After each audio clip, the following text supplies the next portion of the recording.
我知道，因為聽朝10點半鐘咧就會直播跳飛機嘅海洋公園特輯，啱唔啱？啱晒。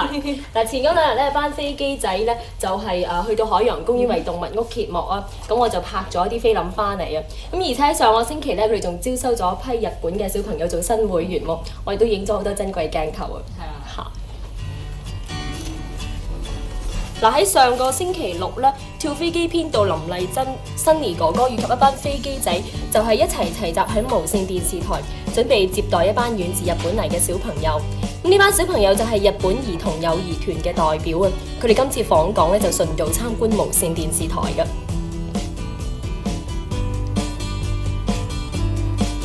嗱，飛機仔咧、怪獸同埋啲日本小朋友咧就集體影翻張全體相先。咁跳飛機接受咗佢哋成為跳飛機之友咧，就即刻同佢哋帶翻個跳飛機之友嘅會章。咁跳飛機以後又多咗一批外國會員啦。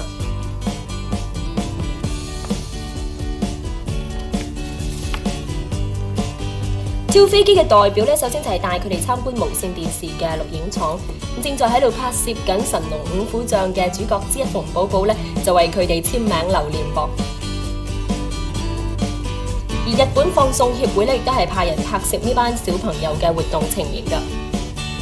跟住咧，班飛機仔又帶班小朋友去到無線電視嘅製作分廠參觀拍戲。哇！大家睇下嗰啲怪獸行得幾論盡。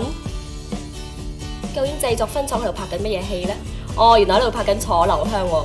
嗰邊3位演員呢？嗱就係有趙雅芝啦、高妙思同埋 Annie 啊。嗱，唔講大家都唔知啊，原來趙雅芝係識得講日文嘅喎。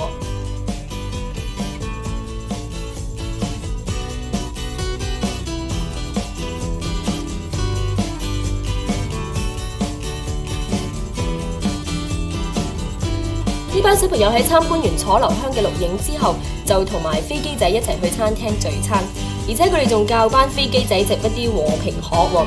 真係可以講得話係進行咗一次小型嘅中日文化交流。而喺8月14號，飛機仔同埋Sunny哥哥就一齊去到海洋公園為動物屋揭幕剪彩。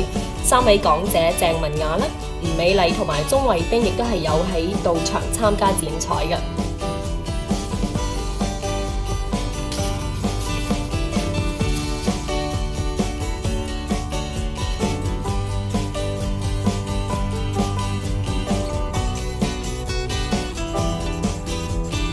嗱，啲飛機仔啦、怪獸同埋4隻新動物咧，一齊喺度跳舞、唱歌、助興喎，佢哋吸引咗好多觀眾圍觀啊！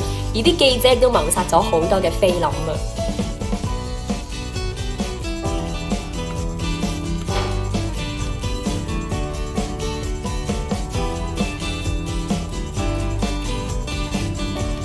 嗱，等我介紹下跳飛機嘅4隻新怪獸啊，就係小猴子芝芝啦、斑馬哥哥、鹿仔琪琪同埋象仔小敦啊！你睇下佢哋幾得意。哎呀，嗰幾隻動物仔真係好得意啊！誒係啦，陳復生啊，佢哋聽朝會表演啲咩嘅節目㗎？我聽朝咧，佢哋就會喺海洋公園表演歌舞嘅。